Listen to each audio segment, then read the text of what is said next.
Okay, if you go to Lifetime Fitness, Rosemount, if you go to the men's locker room at all, there's this emergency phone, which I think is a great thing Lifetime Fitnesses have all around the metro area here in Minnesota. Like if there's an emergency, you can go pick up this phone and dial 911. And most of the phones are for public use too. Like if you forget your cell phone or your cell phone battery dies, or a child who doesn't have a cell phone, they can use these phones. They're like one of the last, think of them like pay phones, but without paying for them. They're one of the last like publicly placed hard like telephone lines that you see in public. Okay, so I think these are great. I've used them plenty at Lakeville, Bloomington, but the Rosemount, they built a new one. Okay, and none of the other Lifetime Fitnesses, they never put the actual phone number that phone was associated with on the sign. Okay, and the Rosemount one, they put a 218 phone number, which is northern Minnesota, like Brainerd area. There's a 218 phone number on there. So I was just like, you know what? I'm gonna call it to see if this phone even rings. So I called it today, and it kept ringing and ringing. I'm standing by the phone, which is, it's like covered in like this, it's like the presidential phone, it looks like at Lifetime. Okay, and it's right by the hot tub, sauna, steam room, which I like to frequent a lot. But that's pretty odd to me, because I witnessed another very odd phone number happening when I was attending Michigan State University. Okay, and it was for underage workers, for construction workers to call and book their underage workers. Okay, the fact that it kept ringing and ringing and ringing and ringing, and then went to a busy dial tone, that means my number wasn't in their ledgers. It's like a ledger system they go off of.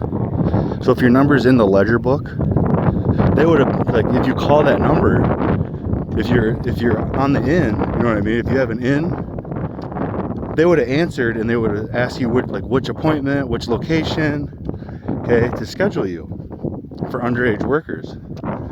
Okay. Now this whole feeding our future thing, but why this creeps me out is because, again, this thing was about feeding children, right? Which no children got fed. Okay.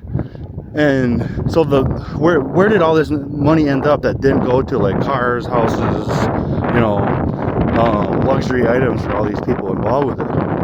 Well, I'm pretty confident that it went to child trafficking through these shell corporations.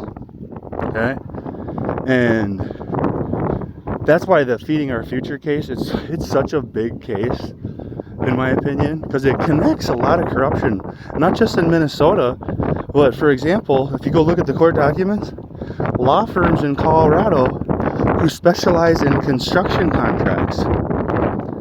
Okay, and again, we live in Minnesota. We had the bridge collapse, we had 9/11, a couple towers just randomly collapse.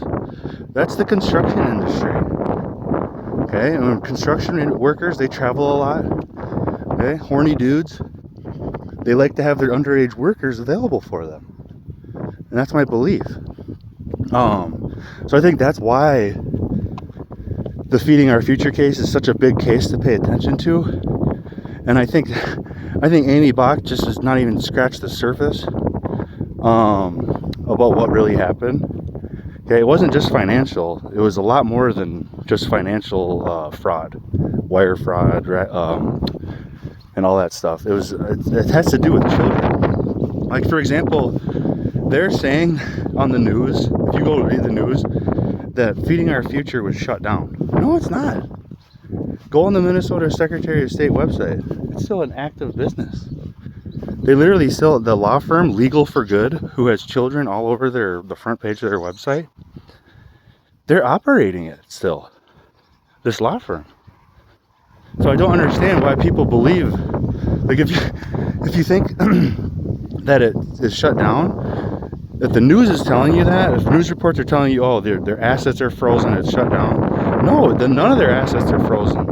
Nothing has been shut down. They literally have a new president called Ali Eagle, illegal. Okay? And he's also the address is registered to a gamble drive, like they took a big gamble keeping this thing open or something. So that's something I want people to be aware about. Love you. Have a great day.